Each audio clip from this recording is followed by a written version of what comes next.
آج ہم اپنی بچیوں سے سوال نہیں کرتے. آج ہمارے بچے کالج میں پڑھنے کے لیے جاتے ہیں, ہماری بچیاں بھی کالجوں میں پڑھنے کے لیے جاتی ہیں اور گفٹ لے لے کر کالجوں سے گھر پہ واپس آتی ہیں, گفٹ لے لے کر کالجوں سے گھر پہ واپس آتی ہیں. آج ان کے ماں باپ ان کو دیکھ کر خوش تو ہوتے ہیں لیکن سوال نہیں کرتے یا مریم انا لک ھذا, یہ سوال جو مریم سے حضرت زکریا نے پوچھا تھا وہ ان سے سوال نہیں کرتے. تو پوچھنا چاہیے کہ یہ کہاں سے آیا, یہ ذمہ داری ہے. قالت هو من عند اللہ, کہا یہ میرے رب کے پاس سے آیا ہے. اور پھر آگے فرمایا ان اللہ یرزق من یشاء بغیر حساب, اللہ تعالیٰ جس کو چاہتا ہے بغیر حساب و کتاب کے عطا فرماتا ہے. یہ اللہ تعالیٰ کی حکمت ہے, اس کی رحمت ہے, وہ جس کو چاہے بغیر حساب دے. آپ دیکھیں نا دنیا کے اندر امیر سے امیر آدمی آپ کو مل جائے گا. انسان کام کرتا ہے, محنت کرتا ہے, اللہ تعالیٰ اس کے بدلے میں اس کو دیتا بھی ہے اور خوب دیتا ہے, دیتا چلا جاتا ہے. یہ اللہ کی مرضی ہے, جس کو چاہے دے. ایک چیز میں یہاں پہ آپ کو بتا رہا ہوں, بڑی بہترین چیز, بڑی زبردست چیز ہے, اس کو یہاں سے لے کر جائیے. قرآن کریم بیان کرتا ہے جب مریم نے حضرت زکریا سے یہ کہا کہ یہ اللہ کے پاس سے آیا, مورخین نے لکھا ہے حضرت زکریا نے جب دیکھا کہ وہی اللہ, غور سے سننا اس بات کو, وہی اللہ جو مریم کو بغیر موسم کے پھل کھلا سکتا ہے, جو بغیر موسم کے مریم کو پھل دے سکتا ہے, تو حضرت زکریا جن کے گھر میں ابھی تک اولاد نہیں ہوئی تھی سوچنے لگے وہ اللہ تعالیٰ مجھے اولاد کیوں نہیں دے سکتا. قرآن کریم بیان کرتا ہے حضرت مریم کا جواب سننے کے بعد ہنالک دعا زکریا ربا, حضرت زکریا علیہ السلام نے اس وقت اپنے رب سے دعا کی. اور قرآن کہتا ہے اللہ تعالیٰ نے زکریا علیہ السلام کی دعا کو بھی سن لیا, اور حضرت زکریا علیہ السلام کی دعا کو سننے کے بعد اللہ تعالیٰ نے ان کو بھی بیٹا عطا فرما دیا. یہاں ایک بڑا بہترین نقطہ علماء نے بیان کیا ہے اور وہ آج میں آپ کو بتا کے جا رہا ہوں. نقطہ کیا ہے؟ حضرت مریم کے پاس میں دیکھا کہ پھل لگے ہوئے ہیں, دل میں خیال آیا کہ اللہ تعالیٰ مجھے کیوں نہیں دے سکتا. اسی وقت فوراً دعا کی, اللہ تعالیٰ نے فوراً دعا کو سن لیا. علماء نے یہاں پر ایک بڑا پیارا نقطہ لکھا ہے, وہ لکھتے ہیں کہ اگر انسان کسی دوسرے انسان کے پاس میں کوئی نعمت دیکھے, جیسے اس نے دیکھا کہ محلے کا کوئی آدمی ہے نئی کار لے کر آیا ہے, نئی موٹر سائیکل لے کر آیا ہے, نئی کار لے کر آیا ہے, یا اسی طریقے سے اس نے دیکھا کہ کوئی چیز انسان کسی دوسرے کے پاس میں کوئی نعمت اللہ تعالیٰ کی دیکھتا ہے, علماء نے لکھا ہے کہ اگر اس نعمت کو دیکھنے کے بعد فوراً وہ اللہ تعالیٰ سے اپنے لیے بھی دعا کر لے تو اللہ تعالیٰ اس کی دعا کو بہت حد تک ہو سکتا ہے قبول فرما لے. کیوں؟ اس لیے کہ جب زکریا نے حضرت مریم کے پاس میں نعمتوں کو دیکھا تو فوراً اپنے لیے بھی اللہ سے دعا مانگ لی. ہنالک دعا زکریا ربا, تو آپ جب کسی نعمت کو دیکھیں کسی دوسرے کے پاس میں تو اسی وقت اللہ تعالیٰ سے اپنے لیے بھی مانگے تو بہت حد تک چانسز ہے کہ وہ نعمت آپ کو بھی مل جائے. حضرت مریم علیہ السلام, غور کریں آپ, تو پیارے نبی صلی اللہ علیہ وسلم نے فرمایا لم تزار الفاحشۃ فی قوم حتی یعلنوا بها, جب بے حیائی پھیل جائے, اعلانیہ کھلے عام ہونے لگے, پیارے نبی فرماتے تو اللہ تعالیٰ اس کے بدلے میں سماج کے اندر کیا کرتا ہے, دنیا کے اندر کیا کرتا ہے, الا فشا فیہم الطاعون والاوجاع, اللہ تعالیٰ اس کے بدلے میں ایسی بیماریاں بھیج دیتا ہے, ایسی بیماریاں اس کے بدلے میں آتی ہیں. التی لم تکن مضت فی اسلافہم الذین مضوا, تم سے پہلے جو لوگ گزرے ہیں, جو بوڑھے گزرے ہیں, جو بزرگ گزرے ہیں, انہوں نے ان بیماریوں کے نام تک نہیں سنے ہوں گے. عبداللہ ابن عمر رضی اللہ تعالیٰ عنہ کو کون نہیں جانتا, بڑا مشہور واقعہ ہے. عبداللہ ابن عمر رضی اللہ تعالیٰ ایک مرتبہ ایک سفر میں جا رہے ہیں, گرمی کا زمانہ ہے اور دھوپ بھی بڑی تیز نکلی ہوئی ہے. عبداللہ ابن عمر رضی اللہ تعالیٰ عنہ راستے سے جا رہے ہیں, ساتھ میں کچھ اور لوگ بھی ہیں. آپ نے فرمایا اے لوگوں, آگے چل کر کوئی سایہ اگر نظر آئے تو وہاں پہ پڑاؤ ڈال لیتے ہیں, وہاں پر بیٹھیں گے, کچھ دیر آرام کریں گے, اسی کے سائے میں ظہر کی نماز بھی ادا کریں گے اور پھر کھانا بھی کھائیں گے, تھوڑی دیر آرام بھی کر لیں گے. ابھی آگے چلے جا رہے ہیں, گرمی کا زمانہ ہے, دھوپ سخت نکلی ہوئی ہے. مورخین نے لکھا ہے تھوڑی دور جانے کے بعد ایک پہاڑ کا سایہ ان کو نظر آتا ہے. پہاڑ کا سایہ جب وہ دیکھتے ہیں اپنے لوگوں سے کہتے ہیں کہ چلو یہیں پر تھوڑی دیر کے لیے رکتے ہیں. رک گئے.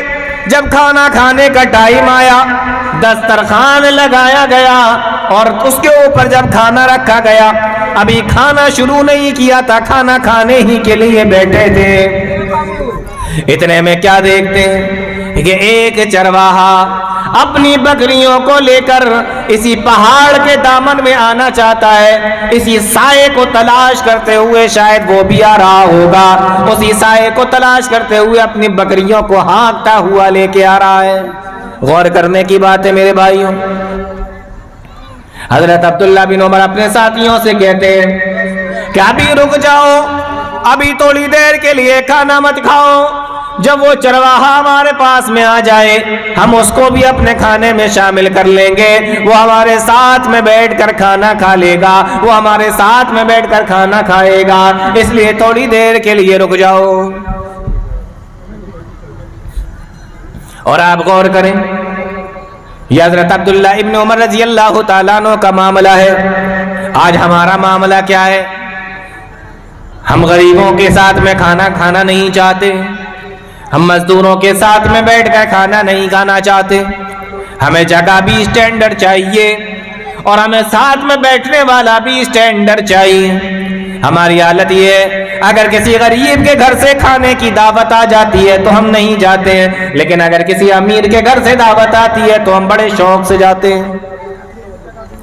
غریب آدمی اگر اپنی یہاں کھانے پر بلائے, دعوت میں بلائے, اپنی یہاں شادی بیاہ کے اندر بلائے تو ہم اس کو جانا پسند نہیں کرتے ہیں, لیکن اگر امیر آدمی ہمیں بلاتا ہے تو ہم بڑے شوق سے جاتے ہیں. یہ ہماری حالت ہے. اور فرق کیا ہوتا ہے؟ فرق آپ اچھے طریقے سے جانتے ہیں. غریب آدمی کے گھر پہ جائیں گے, جس کپڑے سے وہ اپنے منہ کو صاف کرتا ہے, جس کپڑے سے وہ اپنے منہ کو صاف کرتا ہے, اسی کپڑے سے وہ آپ کے لیے کرسی کو بھی صاف کر دے گا اور اس پر آپ کو بٹھائے گا. یہ عزت دیتا ہے غریب آدمی. اور امیر آدمی کے گھر پہ اگر آپ کھانے کے لیے چلے جائیں, اس کی یہاں کوئی فنکشن ہے, کوئی شادی ہے, اس کی یہاں اگر آپ چلے جاتے ہیں تو وہ آپ سے سیدھے منہ بات بھی نہیں کرنے کو تیار ہے. وہ آپ سے صرف ملا ایک فارمالٹی کے طور پہ آپ سے ملاقات کرتا ہے اور آگے بڑھ جاتا ہے. اتنا بھی نہیں پوچھتا کہ آپ نے کھانا کھایا بھی ہے یا نہیں کھایا, آئے کب ہو. بس آپ خود سے جا کر اس کو اپنی شکل دکھانے کی کوشش کرتے ہو کہ دیکھو ہاں ہم تمہارے یہاں آ گئے ہیں, تمہارے یہاں ہم پہنچ گئے ہیں. یہ دونوں کی شادیوں میں, دونوں کی دعوتوں میں فرق ہوتا ہے. لیکن امیر آدمی کی یہاں ہر آدمی جانا چاہتا ہے, غریب کی یہاں نہیں جانا چاہتے. حضرت حسین رضی اللہ تعالیٰ جو پیارے نبی صلی اللہ علیہ وسلم کے نواسے ہیں, حضرت حسن اور حسین رضی اللہ تعالیٰ ان کے بارے میں آتا ہے کہ جب یہ کسی جگہ جایا کرتے تھے اور کسی ایسے جگہ سے نکلا کرتے تھے جہاں پہ غریب لوگ رہا کرتے تھے اور ایسے لوگ رہتے تھے جو فقیر ہوا کرتے تھے, غریب ہوا کرتے تھے, یہ ان کے ساتھ میں بیٹھ کر کھانا تناول فرمایا کرتے تھے. کوئی عار نہیں, کوئی شرم نہیں کہ میں کس خانوادے سے ہوں, میں کون ہوں, کچھ نہیں. حضرت عبداللہ بن عمر رضی اللہ تعالیٰ کہتے ہیں کہ رک جاؤ, ابھی اس کو آ جانے دو, ساتھ میں بیٹھ کر کھانا کھا لیں گے. وہ چرواہا بھی دھوپ سے بچنے کے لیے اور گرمی سے بچنے کے لیے اپنی بکریوں کو ہانکتا ہوا اس پہاڑ کے دامن میں لے کر آیا, اس پہاڑ کے سائے میں لے کر اپنی بکریوں کو لے کر آیا. مورخین نے لکھا ہے جب وہ چرواہا آ گیا عبداللہ ابن عمر رضی اللہ تعالیٰ عنہ نے اس کو بلایا, سلام و کلام ہوا اور پھر بات چیت ہوئی. عبداللہ ابن عمر کہتے ہیں آؤ میرے بھائی, تمہارا ہی تو انتظار ہو رہا ہے, دسترخوان لگا ہوا ہے, کھانا بھی تیار ہے, آ جاؤ ساتھ میں بیٹھ کر ہمارے کھانا کھاؤ. جب اس نے یہ سنا عبداللہ ابن عمر رضی اللہ تعالیٰ عنہ کو جواب دیتا ہے, کہتا ہے کہ آپ کھانا کھا لیجئے, میں روزے سے ہوں, میں آپ کے ساتھ میں کھانا نہیں کھا سکتا. سمجھ میں آ رہی ہے بات؟ عبداللہ ابن عمر رضی اللہ تعالیٰ عنہ اس کا یہ جواب سن کر حیران ہو جاتے ہیں. کہنے لگے اگر فرض روزے ہوتے, رمضان کے مہینے کے روزے ہوتے تو ہمیں معلوم ہوتا کہ رمضان کا مہینہ ہے روزے سے ہوگا, لیکن یہ تو رمضان کا مہینہ بھی نہیں چل رہا ہے, اتنی گرمی کا موسم ہے, چلچلاتی ہوئی شدت کی دھوپ نکلی ہے, اور اس نے کون سا روزہ رکھا ہے؟ عبداللہ ابن عمر نے اس سے سوال کیا کہ تو نے یہ کون سا روزہ رکھا ہے؟ کہنے لگا کہ میں نے نفلی روزہ رکھا ہے. میرے بھائیوں غور کروں, آج ہمیں فرض روزے رکھنا بھاری پڑ جاتے ہیں, آج ہم فرض روزے رکھنے سے بھی بچتے ہیں. نوجوان آدھے روزے رکھتے ہیں, آدھے روزے نہیں رکھتے. کتنے لوگوں کے بارے میں ایسا سننے میں آیا پورے مہینے روزے نہیں رکھ پاتے, 15 دن کے روزے رکھے, 15 دن کے نہیں رکھے, جتنی مرضی آئی اتنے رکھے, جتنے چاہا نہیں رکھے. یہ حال ہے ہمارا. گھر پہ بیٹھ کر کھانا کھاتے ہیں روزے میں, رمضان کے مہینے میں, اور جب گھر سے باہر نکلتے ہیں تو منہ کو بالکل یوں صاف کر کے ایسے نکلتے ہیں کہ جیسے بیچارے کا بغیر سحری کا روزہ ہو. ایسے نکلتے ہیں گھر سے باہر جیسے سحری بھی نہیں کر پایا, شاید سحری میں آنکھ بھی نہیں کھلی ہے اس کی, بغیر سحری کا روزہ رکھا ہو. کسی آدمی کے ساتھ میں بیٹھ جائیں افطاری کرنے کے لیے تو وہ اپنی بھی پلیٹ اس کو دے دے کہ یہ بڑا پریشان لگ رہا ہے اور آیا ہے گھر سے کھا کر. یہ ہمارے نوجوانوں کی حالت ہے. حضرت عبداللہ بن عمر جن کا واقعہ میں آپ کو سنا رہا ہوں, انہی کی ایک اور حدیث ہے جو صحیح بخاری کے اندر ہے کہ ہمارے یہاں چھوٹے چھوٹے بچے بھی روزہ رکھا کرتے تھے, اور بچے جب بھوک کی وجہ سے روتے تو ہم انہیں کھلونے دے دیا کرتے تھے, لیکن روزے نہیں کھلوایا کرتے تھے, افطار نہیں کرایا کرتے تھے جب تک ٹائم نہیں ہو جاتا. حضرت عمر کے بارے میں آتا ہے کہ ایک بار ان کے پاس میں ایک آدمی لایا گیا جس نے رمضان کے مہینے میں شراب پی رکھی تھی. حضرت عمر نے اس کو کوڑے لگوائے اور کہا کہ کمبخت, ہمارے یہاں تو چھوٹے چھوٹے بچے روزے سے ہیں اور تو اس طریقے کی حالت میں گھوم رہا ہے. تو نفلی روزہ. عبداللہ ابن عمر نے پوچھا, او میرے بھائی, اتنا گرمی کا موسم ہے, اتنا گرمی کا زمانہ ہے, تیز دھوپ نکلی ہوئی ہے, اور تو نے آج روزہ بھی رکھا ہوا ہے, آخر یہ کس طریقے کا روزہ ہے؟ میرے نوجوان ساتھیوں, اس کا جواب سنو, اس چرواہے کا جواب سنو. جواب دیتا ہے عبداللہ ابن عمر رضی اللہ تعالیٰ عنہ کو, کہنے لگا کہ میں نے آج جو روزہ رکھا یہ نفلی ہے, اور یہ نفلی روزہ میں نے کیوں رکھا ہے؟ جواب دیتا ہے کہ میں نے نفلی روزہ اس لیے رکھا ہوا ہے کیونکہ یہ دنیا بڑی چھوٹی سی ہے, یہ دنیا بڑی چھوٹی سی ہے اور آخرت کی زندگی بہت بڑی ہے, اور میں یہ چاہتا ہوں کہ جب میں اللہ تعالیٰ کے پاس میں جاؤں تو بہت سارے اعمال لے کر جاؤ, بہت ساری نیکیاں لے کر جاؤ, بہت سارا ثواب لے کر اللہ تعالیٰ کے پاس میں پہنچوں. عبداللہ ابن عمر نے جب یہ جواب سنا, کہنے لگے کہیں ایسا تو نہیں کہ یہ صرف باتیں بنا رہا ہے, لاؤ ذرا اس کا ٹیسٹ لیتے ہیں, دیکھتے ہیں ذرا اس کو کہ یہ صحیح بھی بول رہا ہے یا نہیں بول رہا ہے. حضرت عبداللہ ابن عمر رضی اللہ تعالیٰ عنہ نے پھر اس سے ایک سوال کیا. کہنے لگے اے میرے بھائی, یہ بکریاں جو تم چرا رہے ہو اس میں سے ایک بکری مجھے بیچ دو, ایک بکری مجھے دے دو, میں تمہیں پیسے دوں گا, میں تمہیں قیمت دوں گا, ایک بکری مجھے دے دو. عبداللہ ابن عمر کہتے ہیں بکری مجھے دے دو. وہ کہنے لگا میں آپ کو بکری نہیں دے سکتا. کہا کیوں نہیں دے سکتے؟ کہنے لگا میں اس لیے نہیں دے سکتا کیونکہ میں بکریوں کا چرواہا ہوں, میں بکریوں کا مالک نہیں ہوں.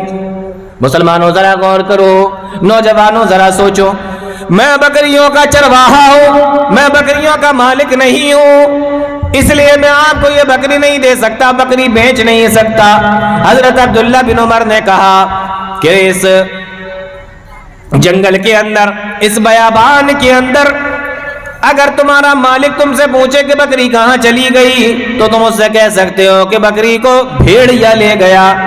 اور جنگلوں کے اندر بھیڑیے اور اس طریقے سے جنگلی جانور تو آیا کرتے ہیں، اگر انسان کو بھی اکیلا دیکھ لیتے ہیں تو اس کو بھی مار دیا کرتے ہیں، بکری کون سی بڑی چیز ہے؟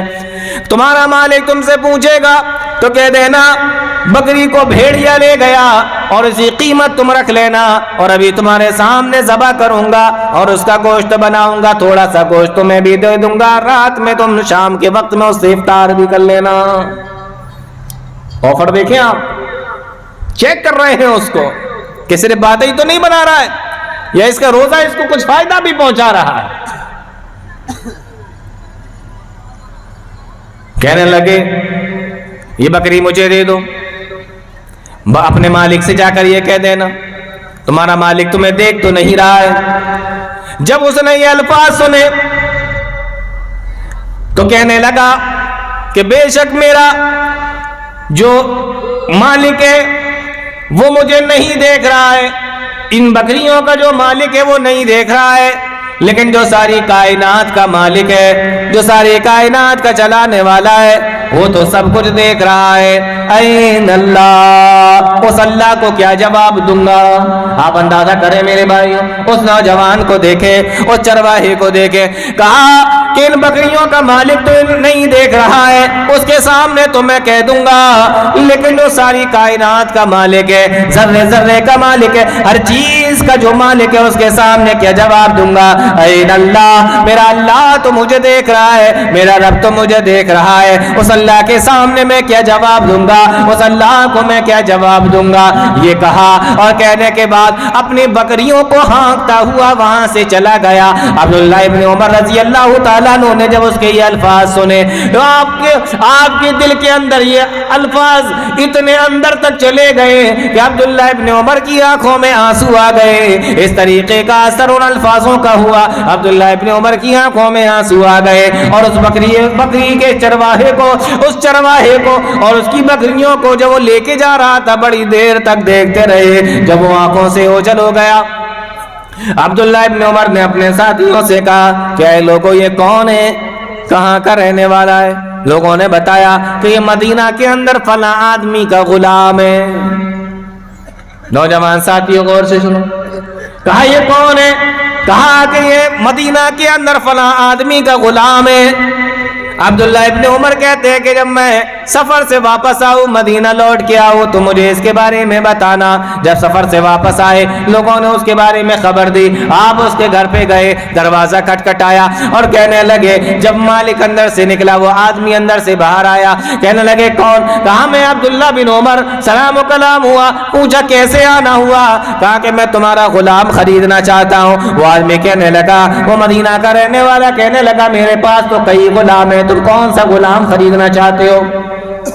تم کون سے غلام کو خریدنا چاہتے ہو؟ کہا وہ بکریوں کو چراتا ہے، اس غلام کو میں تم سے خریدنا چاہتا ہوں۔ کہا اگر قیمت اچھی دو کہ تمہیں بیچنے کے لیے بھی تیار ہو، کہا قیمت بولو۔ عبداللہ ابن عمر نے اس کی قیمت کو ادا کر دیا، اور قیمت ادا کرنے کے بعد میں فرمایا کہ وہ بکریاں جو چراتا ہے اس کی بھی قیمت بولو۔ کہا اس کی قیمت بھی اس آدمی نے بتا دی، تو وہ بکریاں بھی حضرت عبداللہ ابن عمر نے اس سے خرید لی، اور اس کے بعد میں اس غلام کو بھی آزاد کر دیا، اور وہ ساری کی ساری بکریاں بھی عبداللہ ابن عمر رضی اللہ تعالیٰ عنہ نے اس کو دے دی۔ اور اس موقع پر عبداللہ ابن عمر نے ایک جملہ کہا تھا، وہ جملہ بڑے غور سے سننا۔ عبداللہ ابن عمر نے اس موقع پر ایک جملہ کہا، اور وہ جملہ یہ تھا کہ اے لوگوں، اس بندے نے، اس انسان کے، اس چرواہے کے ایک جملے نے کہ میرا اللہ تو مجھے دیکھ رہا ہے، اس کے ایک جملے نے، اس کے ایک جملے نے اس کو غلامی سے آزاد کرا دیا، اور اس کو غلامی سے آزاد کرا دیا۔ اور میں اللہ تعالیٰ سے یہ امید رکھتا ہوں کہ اس کا یہی ایک جملہ کہ میرا اللہ تو مجھے دیکھ رہا ہے، اس کو کل جہنم سے بھی آزاد کرا دے گا۔ یہ ہے اللہ تعالیٰ کا ڈر۔ تو انسان یہ سوچے کہ اللہ مجھے دیکھ رہا ہے، تو برائی کے ارادے اس کے دل سے نکل جائیں. کوئی دیکھے یا نہ دیکھے لیکن اللہ مجھے دیکھ رہا ہے. کہیں ریکارڈ ہو یا نہ ہو لیکن اللہ تعالیٰ کے کیمرے ہر جگہ لگے ہوئے.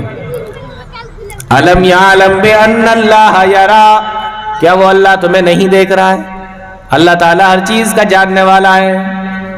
اس لیے میرے بھائیوں، میں بات کر رہا تھا موبائل فون کے استعمال کی. آج ہمارے نوجوان ساتھی، موبائل فون تمہارے پاس میں، ہر گھر کے اندر موبائل فون ہے، ہر انسان کے پاس میں موبائل فون ہے. آپ اس کو ٹچ کرو گے اچھی چیزیں بھی نکل آئیں گی، آپ اس کو ٹچ کرو گے بری چیزیں بھی نکل آئیں گی. ایسے موقع پر تمہیں اچھی چیزیں استعمال کرنا ہے، بری چیزیں استعمال کرنا ہے. اگر تمہارے دل کے اندر اللہ کا ڈر نہ ہو، اللہ کا تقویٰ نہ ہو، تو تم کس طریقے سے استعمال کرو گے؟ اللہ تعالیٰ نے دو راستے دکھا دیے، وَهَدَيْنَاهُ النَّجْدَيْنِ. فیصلہ آپ پر چھوڑ دیا ہے کہ آپ کہاں جاتے ہیں، کیا کرتے ہیں. آج دیکھیں نا لوگوں کی کیا حالت ہے. پہلے بڑے بوڑھے کہا کرتے تھے کہ نیکی کر دریا میں ڈال. مطلب یعنی آپ نے کوئی نیکی کر لی ہے، اب وہ کر کے بھول جائیے، آپ کر کے بھول جائیے، اللہ تعالیٰ کیا لے لینا. لیکن آج کل کیا ہوتا ہے، نیکی کر فیس بک پہ ڈال. لوگ نیکی کا کام کرتے ہیں اور یوں فوٹو کھینچتے ہیں، سیلفی لے رہے ہیں، اور سیلفی لے کر پھر اس کو ڈالتے ہیں. کسی کی مدد کرتے ہیں تو فوٹو کھنچاتے ہیں. آپ نے دیکھا ہوگا سردیوں کے دنوں میں کسی غریب کو کمبل دے رہے ہیں تو 3 لوگ فوٹو کھنچا رہے ہیں ساتھ. پتہ نہیں کیوں کھنچا رہے ہیں. شاید ہو سکتا ہے خیال یہ ہو کہ اللہ تعالیٰ کی یہ فوٹو دکھایا جا سکے، فرشتے لکھنا بھول جائیں تو ہم تو دکھا دیں کہ اللہ تعالیٰ دیکھو یہ بھی تو کام کیا تھا نا میں نے. آپ کیا سمجھتے ہیں فرشتے لکھنا بھول جائیں گے؟ فرشتے نہیں لکھیں گے، اس لیے آپ فوٹو کھینچ کے رکھ لے رہے ہیں کہ چلو ہم دکھا دیں گے اگر فرشتے لکھنا بھول جائیں. ایک فوٹو میں نے دیکھا کہ اسپتال کے اندر ایک بیمار کو 3 آدمی مل کر ایک کیلا دے رہے ہیں. دیکھا آپ نے وہ فوٹو؟ بہت مشہور ہوا تھا وہ. 3-4 آدمی مل کر بیمار کو اسپتال کے اندر ایک کیلا دے رہا ہے. میں سوچنے لگا یا اللہ یہ کیلا کتنا بھاری ہے کہ 3 لوگ مل کے اٹھا رہے ہیں. اور اس کا فوٹو دیکھیں کتنا وائرل. یہ ہماری حالت ہے. چھوٹی سی بھی نیکی کرتے ہیں نا تو اس کو بھی برباد کر لیتے ہیں. لیکن یہ نیکی بڑی کام آنے والی چیز ہے. فَمَن يَعْمَلْ مِثْقَالَ ذَرَّةٍ خَيْرًا يَرَهُ وَمَن يَعْمَلْ مِثْقَالَ ذَرَّةٍ شَرًّا يَرَهُ. ایک ذرہ برابر نیکی بھی کی ہوگی تو وہ بھی دیکھ لو گے، اور ذرہ برابر برائی کی ہوگی تو اس کو بھی دیکھ لو گے. ذرہ جانتے ہیں آپ؟ ذرے کا ترجمہ تو نہیں کرنا پڑتا. جس عالم سے بھی سنا ہوگا ذرے کا ترجمہ نہیں کرتا، ذرے کو ذرہ ہی بولتا ہے. قرآن میں بھی ذرہ ہی آیا. فَمَن يَعْمَلْ مِثْقَالَ، یعمل کا ترجمہ کیا، مثقال کا ترجمہ کیا، خیرًا یرا کا بھی ترجمہ کیا، لیکن ذرہ کا ترجمہ نہیں کیا. اللہ تعالیٰ نے ایسا لفظ استعمال کیا ہے کہ اگر ترجمہ نہ بھی کیا جائے تب بھی انسان کے سمجھ میں آ جائے. فَمَن يَعْمَلْ مِثْقَالَ ذَرَّةٍ خَيْرًا يَرَهُ، اگر ذرہ برابر بھلائی کی ہوگی تو وہ بھی قیامت کے دن سامنے آ جائے گی. وَمَن يَعْمَلْ مِثْقَالَ ذَرَّةٍ شَرًّا يَرَهُ، اور ذرہ برابر برائی بھی کی ہوگی تو قیامت کے دن وہ بھی سامنے آ جائے گی. ریت کو آپ ایسے ہاتھ میں پکڑ لیں، اس کے اندر جو چھوٹے چھوٹے کڑ ہوتے ہیں نا، جتنی مضبوطی سے پکڑیں گے وہ پھسلتی چلی جائے گی آپ کے ہاتھ سے. تو وہ چھوٹے چھوٹے جو اس کے اندر کڑ ہوتے ہیں وہ ذرے ہوتے ہیں. اگر آپ نے اپنے ہتھیلی کے اندر رکھ لیا اس ریت کو تو ہزاروں ذرے اس آپ کے ہاتھ کے اندر آ جائیں. اتنی تعداد، اتنی مہین باریک چیز، اس کو ذرہ کہتے ہیں. اور اللہ تعالیٰ وہ اتنی چھوٹی سی نیکی کو بھی سنبھال کے رکھتا ہے. وہ بھی قیامت کے دن دے دے گا، دیکھ یہ نیکی کر کے تو دنیا سے آیا تھا. اور علماء نے لکھا ہے کہ ذرے کا ایک مطلب تو وہ ہوتا ہے جو ہم لوگ سمجھتے ہیں، ریت کے ذرے جو مہین مہین، اور ذرے کا ایک مطلب یہ ہوتا ہے کہ آپ نے دیکھا ہوگا کہ جیسے کوئی کمرہ ہے اور وہ کمرہ بند ہے، اندھیرا ہے، اور کسی سوراخ سے اس میں روشنی آ رہی ہے، تو آپ دیکھیں گے کہ اس سوراخ سے جو روشنی آتی ہے تو آپ کو اس روشنی سے, اس دھوپ سے چھوٹی چھوٹی چیزیں اڑتی ہوئی سی نظر آئیں گی. کبھی غور کیا ہے؟ ایسا لگے گا جیسے کوئی چھوٹی چھوٹی چیز اڑ رہی ہو. اور جب آپ لائٹ جلا دیں گے کمرے کی یا کمرے کو کھول دیں گے تو وہ جو چیز اڑتی ہوئی تھی نظر آتی ہے, اس روشنی کے ذریعے سے وہ چھوٹی چھوٹی چیزیں پھر وہ غائب ہو جاتی ہیں.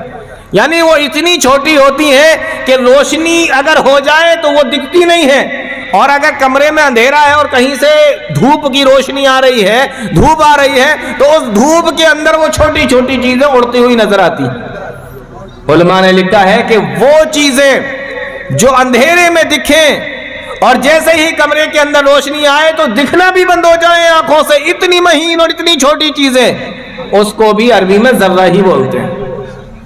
اس کو بھی عربی میں ذرہ بولتے ہیں. اور اللہ تعالیٰ فرماتا ہے کہ ذرہ برابر بھی برائی کی ہوگی تو وہ بھی قیامت کے دن دیکھ لو گے, اور ذرہ برابر نیکی کی ہوگی اس کو بھی دیکھ لو گے. یہ ہے بھائی.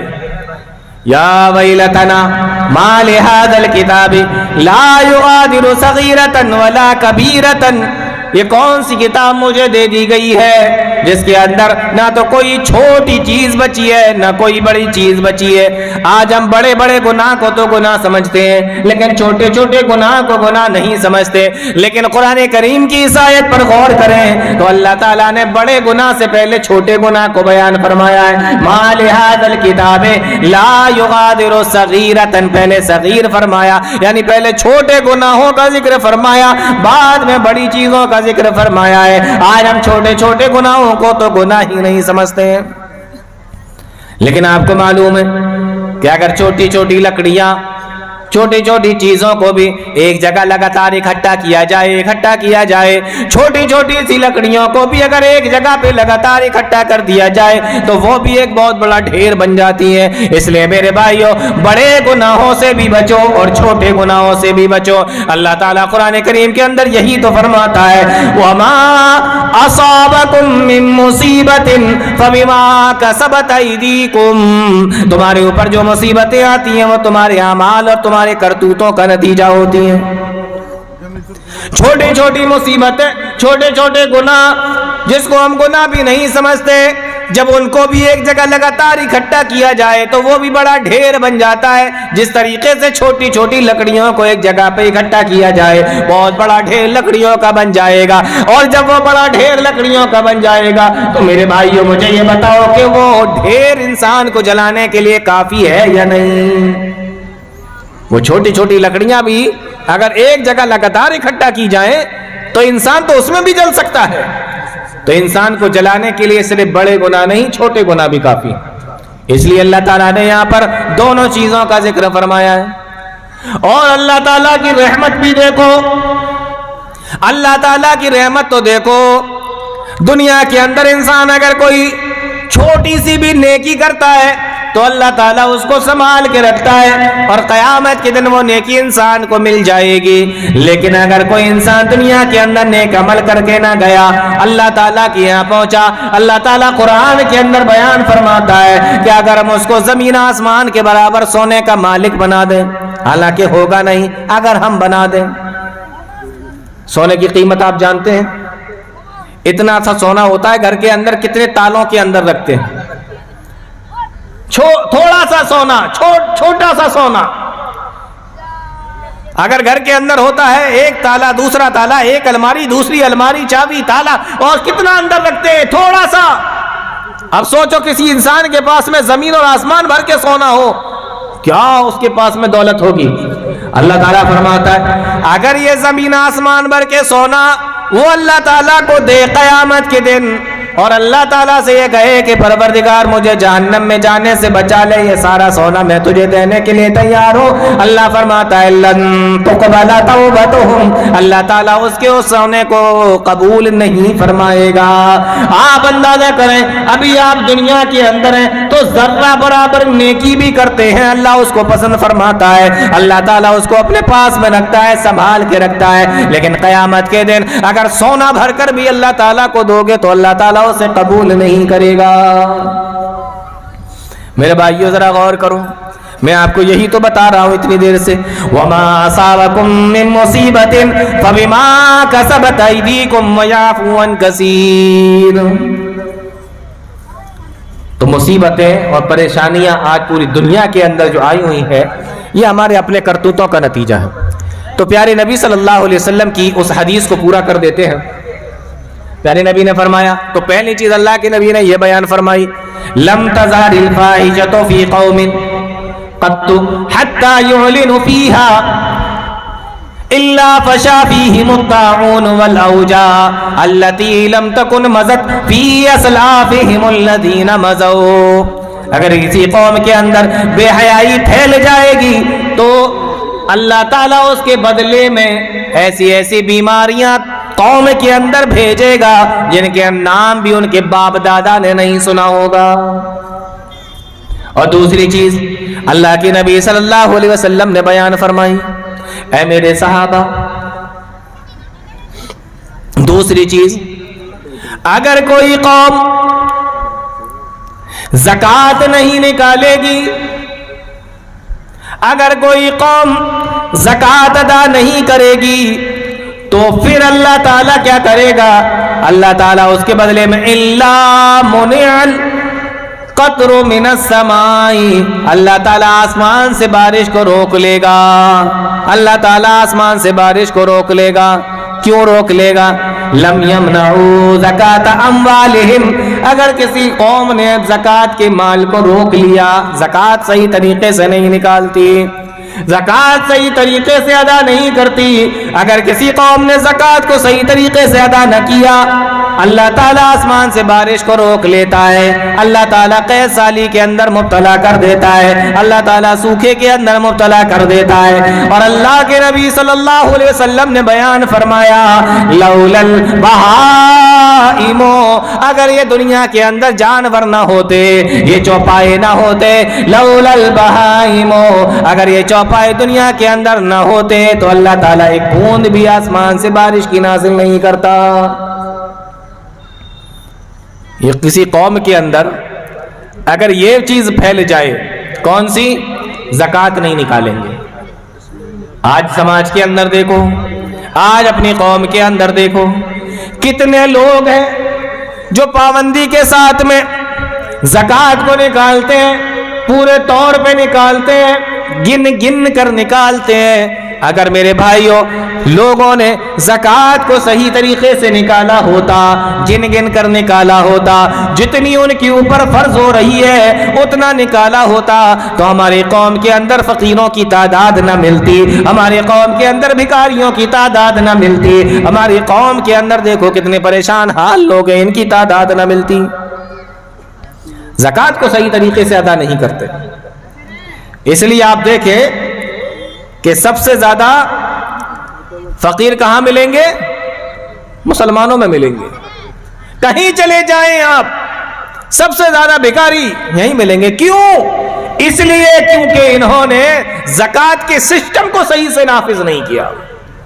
اگر ہمارے یہاں زکوٰۃ کا سسٹم صحیح طریقے سے نافذ ہو جائے, مان لیجئے یہ آپ کی بستی ہے, آپ اس میں رہتے ہیں, مجھے تو یہاں کی زیادہ جانکاری نہیں ہے, لیکن میں ایک اندازہ بتا رہا ہوں کہ یہاں کے سارے لوگ مل کر جس کے اوپر جتنی زکوٰۃ فرض ہو رہی ہے سب نکالیں,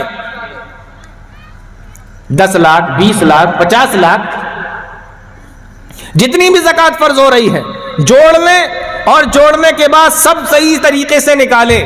مان لیجئے اگر 10 لاکھ ہوتی ہے, 20 لاکھ ہوتی ہے, 50 لاکھ ہوتی ہے, 1 کروڑ ہوتی ہے, جو بھی ہوتی ہو, ساری چیزوں کی ملا کے, مال کی, دولت کی, زمین کی, جائیداد کی, کھیتی باڑی کی, تمام چیزوں کی ملا کے جتنی بھی بنتی ہو, میں ایک اندازے کے مطابق بتا رہا ہوں, اگر 50 لاکھ بھی بنتی ہو, ہر سال انسان 50 لاکھ کی زکوٰۃ نکالے. آپ کی بستی کے اندر اگر ہر سال 50 لاکھ کی 50 لاکھ کی زکوٰۃ نکلے اسی بستی کے اندر, تو بتائیے اس بستی کے اندر کوئی غریب ملے گا آپ کو, کوئی فقیر ملے گا آپ کو, کوئی بھیک مانگنے والا ملے گا آپ کو؟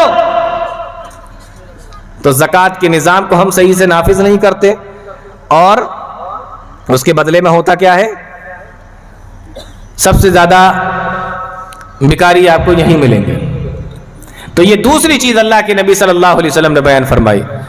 کہ اگر کوئی قوم لم یمنعوا زکات اموالہم، اگر کوئی قوم زکات کے مال کو صحیح طریقے سے ادا نہیں کرتی، اللہ تعالیٰ اس کے اوپر سے الا منع القطر من السماء، اللہ تعالیٰ اس کے اوپر سے بارش کو روک لیتا ہے. لولا البہائم لم یمطروا، اگر اللہ تعالیٰ نے زمین کے اوپر جانوروں کو پیدا نہ کیا ہوتا، جانوروں کو نہ بھیجا ہوتا، جانور اس دنیا کے اندر نہ رہے ہوتے کہ وہ کھائیں گے کیا، پیئیں گے کیا، تو اللہ تعالیٰ زکات روکنے کی وجہ سے اللہ تعالیٰ دنیا کے اندر بارش ہی نہیں برساتا. اندازہ کر لیں، بہت اچھے طریقے سے سوچ لیں. بہت سارے سب لوگ یہاں بیٹھے ہوں گے، سوچ رہے ہوں گے کہ ہم تو زکات ادا کرتے ہیں، لیکن میرے بھائیو کون سی زکات ادا کرتے ہیں؟ کیا پوری زکات جو آپ کے اوپر فرض ہوتی ہے وہ نکالتے ہیں، یا آپ کی مرضی کے مطابق زکات نکالتے ہیں؟ کیا آج مال میں سے دے دیتے ہیں، اگلی بار میں زمین میں سے دے دیں گے، اور اگلی بار میں یہ جو ہمارا غلہ ہے اس میں سے دے دیں گے؟ یہ ساری چیزوں کی ملا کر ساری چیزوں کے الگ الگ طریقے سے صحیح طریقے سے نکالتے ہیں. یہ فیصلہ آپ کو کرنا ہے میرے بھائیوں. میں اپنی بات ختم کر رہا ہوں جلدی سے. تیسری چیز اللہ کے نبی صلی اللہ علیہ وسلم نے بیان فرمائی. کیا بیان فرما رہے ہیں آپ نے فرمایا لم ينقص المكيال والميزان. غور سے سن لینا. پہلی چیز تو آپ نے فرما دی تھی کہ اگر کسی قوم کے اندر بے حیائی پھیل جائے اللہ بیماریوں میں مبتلا کر دیتا ہے. دوسری چیز آپ نے بیان فرمائی کہ اگر کسی قوم کے اندر زکات نہ نکالی جائے اللہ تعالیٰ اس کے اوپر بارش کو روک لیتا ہے، اور اگر جانوروں کا خیال نہ ہوتا تو بارش کا ایک قطرہ بھی آسمان سے نہ آتا. تیسری چیز اللہ کے نبی صلی اللہ علیہ وسلم بیان فرماتے ہیں لم ينقص المكيال والميزان، اگر کسی قوم کے اندر ناپ تول کے اندر کمی شروع ہو جائے، اگر کسی قوم کے اندر ناپ تول کے اندر کمی ہو جائے، انسان جب لینے کی کوشش کرے تو زیادہ لے اور جب دینے کی کوشش کرے تو کم دے، ناپ تول کے اندر کمی کرے. ایک چیز تو یہ ہے ناپ تول میں کمی. اور دوسری چیز یہ سمجھ لیجئے کہ انسان جب اپنے حق کی بات کرے تو پورا لینے کی کوشش کرے. بہت اچھے طریقے سے سمجھ لیجئے کہ ایک تو یہ ہے کہ آپ ناپ تول کے دے رہے ہیں، کسی سامان کو خرید رہے ہیں، بیچ رہے ہیں، آپ نے اس سے پیسے تو پورے لیے لیکن مال گڑبڑ دے دیا. آپ نے اس سے پیسے تو پورے لیے لیکن جھوٹ بول کر جھوٹی قسم کھا کر اپنے سامان کو بیچا. آپ نے اس سے پیسے تو پورے لیے لیکن مال کو آپ نے اسے پورا نہ دیا. ایک طریقہ تو یہ ہے. اور دوسری چیز یہ ہے کہ جب آپ کے حق کی بات آئی تو آپ 100% اپنا پورا حق لینا چاہتے ہیں، لیکن جب حق کے ادا کرنے کی بات آتی ہے تو آپ اپنے طریقے سے حق صحیح سے ادا نہیں کرتے. مولانا ہمارے باپ نے ہمارے ساتھ میں اچھا نہیں کیا. اچھا تو اپنے باپ کے ساتھ میں اچھا کر رہا ہے؟ ہماری اولاد نے ہمارے ساتھ میں اچھا نہیں کیا، تو نے صحیح کیا، تربیت صحیح دی اپنی اولاد کو. ہمارا پڑوسی اچھا نہیں ہے، تو اپنے پڑوسی کے لیے اچھا ہے. ہمارے رشتہ دار اچھے نہیں ہیں، تو ٹھیک ہے اپنے رشتہ داروں کے لیے. تو جب حق لینے کی بات آئے تو پورا لیا جائے، اور جب حق ادا کرنے کی بات آئے تو آپ حق ادا نہ کریں. لم ينقص المكيال والميزان. اللہ کے نبی صلی اللہ علیہ وسلم فرماتے ہیں اگر کسی قوم کے اندر ناپ تول کے اندر کمی آ جائے الا اخذوا بالسنین، اللہ تعالیٰ ایسی قوم کو قحط سالی کے اندر مبتلا کر دیتا ہے. وشدت المعونہ، اور بڑے غور سے سن لینا میرے بھائیوں، اللہ کے نبی صلی اللہ علیہ وسلم فرماتے ہیں وشدت المعونہ، تو اللہ تعالیٰ اس کو تندرستی کے اندر مبتلا کر دیتا ہے، فقر و فاقے کے اندر مبتلا کر دیتا ہے. آج ہماری حالتوں کو دیکھو، 2 وقت کی روٹی روزی کو حاصل کرنے کے لیے ہمیں کتنی محنت کرنا پڑتی ہے، کتنی جد و جہد کرنا پڑتی ہے، کتنی کوشش کرنا پڑتی ہے. وشدت المعونہ، اللہ کے نبی صلی اللہ علیہ وسلم بیان فرماتے ہیں کہ اللہ تعالیٰ ایسی قوم کو قحط سالی کے اندر مبتلا کر دیتا ہے اور تنگدستی کے اندر مبتلا کر دیتا ہے. وجور السلطان، ناپ تول میں کمی کی وجہ سے تیسری چیز اللہ تعالیٰ یہ فرماتا ہے وجور السلطان، اور ظالم و جابر حکمراں اس کے اوپر مسلط کر دیتا ہے. تو کتنی چیزیں ناپ تول میں کمی کی وجہ سے؟ اخذوا بالسنین، قحط سالی، وشدت المعونہ، اور تنگ دستی کے اندر مبتلا کر دیتا ہے، کھانے پینے کے لیے آدمی محتاج ہے۔ وجور سلطان، اور ظالم و جابر بادشاہ، ظالم و جابر حکمراں اللہ تعالیٰ مسلط کر دیتا ہے۔ اور اس کے بارے میں آپ کو بتانے کی ضرورت نہیں ہے، آپ اچھے سے سمجھتے ہیں یہ تمام چیزیں۔ چوتھی چیز اللہ کے نبی صلی اللہ علیہ وسلم نے بیان فرمائی، لم ينقضوا عہد اللہ وعہد رسولہ، لم ينقضوا عہد اللہ وعہد رسولہ، اگر کوئی قوم اللہ سے کیے ہوئے وعدے کو توڑ دیتی ہے اور پیارے نبی صلی اللہ علیہ وسلم سے کیے ہوئے وعدے کو توڑ دیتی ہے، الا سلط اللہ علیہم عدوا من غیرہم، تو اللہ تعالیٰ اس کے اوپر دشمنوں کو مسلط کر دیتا ہے۔ آج ہم نے اللہ تعالیٰ سے بھی ایک وعدہ کیا تھا، وَإِذْ أَخَذَ رَبُّكَ مِن بَنِي آدَمَ مِن ظُهُورِهِمْ ذُرِّيَّتَهُمْ وَأَشْهَدَهُمْ عَلَىٰ أَنفُسِهِمْ، اللہ تعالیٰ نے جب انسان کو حضرت آدم کی پیٹھ کے اوپر ہاتھ پھیرا اور یہ ساری نسل نکل کے باہر آئی تو سوال کیا تھا، الستُ بربکم، کیا میں تمہارا رب نہیں ہوں؟ قالوا بلا شہدنا، سب نے کہا تھا کہ ہاں تو ہمارا رب ہے۔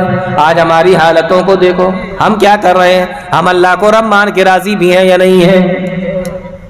نبی سے بھی وعدہ کیا کہ نبی کے شریعت کے مطابق کام کریں گے، لیکن ہم نے اس کو بھی توڑ دیا، نہ قرآن کا لحاظ کیا، پاس و لحاظ رکھا، نہ حدیث کا پاس و لحاظ رکھا۔ اللہ کے نبی فرماتے ہیں اگر کوئی قوم اللہ سے کیے ہوئے وعدے کو توڑ دیتی ہے اور پیارے نبی صلی اللہ علیہ وسلم سے کیے ہوئے وعدے کو توڑ دیتی ہے، الا سلط اللہ علیہم عدوا من غیرہم، اللہ تعالیٰ ان کے اوپر دشمنوں کو مسلط کر دیتا ہے۔ اور وہ دشمن کیا کرتے ہیں؟ وَأَخَذُوا بَعْضَ مَا أَيْدِيهِمْ، اور وہ دشمن جب ان کے اوپر مسلط ہو جائیں گے تو ان کے ہاتھ سے اور وہ دشمن ان کے اوپر جب مسلط ہو جائیں گے تو وہ دشمن ان کے ہاتھوں سے ان کے پاس میں جو چیزیں ہیں اس کو چھیننے لگیں گے، اس کو لے لیں گے۔ آج دیکھیں اپنے حالات کو، ایک زمانہ تھا کہ کتنا زبردست کام ہوا کرتا تھا آپ کا، الگ الگ شہروں میں بڑے کام تھے، بڑے اچھے حالات تھے، اور جن جن جگہ پر مسلمانوں کی فیکٹریاں تھیں، کمپنیاں تھیں، آج ان جگہوں پر دیکھیں وہی مسلمان مزدوریاں کرتے ہوئے آپ کو مل جائیں گے۔ کیونکہ ہم نے اللہ اور اس کے رسول کا سے جو وعدہ کیا تھا اس کو توڑ دیا۔ اور پانچویں چیز میں آپ کو بتا کے بات ختم کرتا ہوں، اللہ کے نبی صلی اللہ علیہ وسلم فرماتے ہیں وَمَا لَمْ تَحْكُمْ أَئِمَّتُهُمْ بِكِتَابِ اللَّهِ، اور کسی قوم کے اندر جو حکمراں ہوں، جو کمانڈر ہوں، جو سردار ہوں، حکمراں ہوں، نگراں ہوں، جب وہ اللہ کی کتاب کے مطابق فیصلہ نہ کریں، بہت غور سے سن لینا، جب وہ اللہ کی کتاب کے مطابق فیصلہ نہ کریں، فیصلہ کیسے ہو رہا ہے؟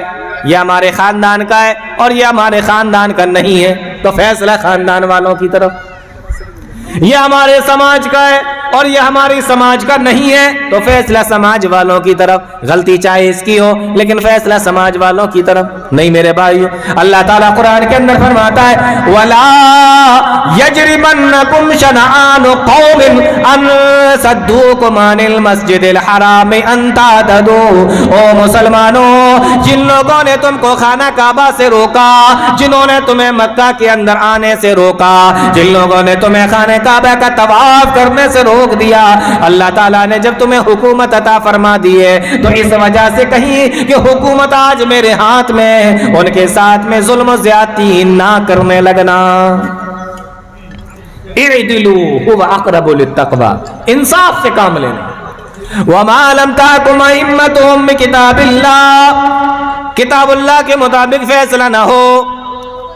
اور آج دیکھ لیجئے عدالتوں میں کیا ہو رہا ہے، پنچایتوں کے اندر کیا ہوتا ہے، سماج کے اندر کیا ہوتا ہے، جو طاقتور ہوتا ہے فیصلہ اس کے حق میں کر دیا جاتا ہے، غریب کی تو کوئی سننے کے لیے تیار نہیں ہوتا۔ اللہ کے نبی صلی اللہ علیہ وسلم فرماتے ہیں کہ جب یہ چیز کسی قوم کے اندر آ جائے کہ اس کے حکمراں، اس کے نگراں، اس کے سرپنچ، اس کے مکھیا اگر اللہ کی کتاب کے مطابق فیصلہ نہ کریں، اللہ جعل اللہ باسہم بینہم، اللہ تعالیٰ پھر ان کے درمیان میں پھوٹ ڈال دے گا، اللہ تعالیٰ ان کے دلوں کے درمیان میں دشمنیاں پیدا کر دے گا، اللہ تعالیٰ ان کے دلوں کے اندر دشمنی پیدا کر دے گا۔ جی تو کچھ سمجھ میں آ رہی ہے بات؟ آج غریب آدمی امیر کا دشمن ہے، امیر آدمی غریب کا دشمن ہے، بھائی بھائی کا دشمن ہے۔ سماج کے اندر دیکھیں آپ، خاندان کے اندر لوگوں کی آپس میں نہیں بن رہی ہے، ایک سماج کی دوسرے سماج سے نہیں بن رہی ہے، ایک برادری کی دوسرے برادری سے نہیں بن رہی ہے، ایک گاؤں والوں کی دوسرے گاؤں والوں سے نہیں بن رہی ہے۔ کیوں؟ اللہ کی کتاب کے مطابق فیصلہ نہیں ہو رہا ہے، دشمنیاں دلوں کے اندر، نفرتیں دلوں کے اندر آ گئی ہیں۔ تو پیارے نبی صلی اللہ علیہ وسلم نے فرمایا تھا کہ 5 چیزیں ایسی ہیں جب وہ کسی قوم کے اندر آ جائیں گی تو پھر 5 چیزیں ان کے اندر آئیں گی۔ تو میں نے اس حدیث کو بیان کیا اور اس کے بدلے میں جو 5 چیزیں آنے والی تھیں ان چیزوں کو بھی میں نے بیان کر دیا۔ پہلی چیز اللہ کے نبی صلی اللہ علیہ وسلم نے فرمائی تھی کہ اگر بے حیائی پھیلے گی تو بیماریاں آئیں گی، اور دوسری چیز اللہ کے نبی نے فرمائی تھی کہ اگر ناپ تول میں کمی ہوگی تو تحت سالی آئے گی اور ظالم و جابر حکمراں مسلط کر دیا جائے گا۔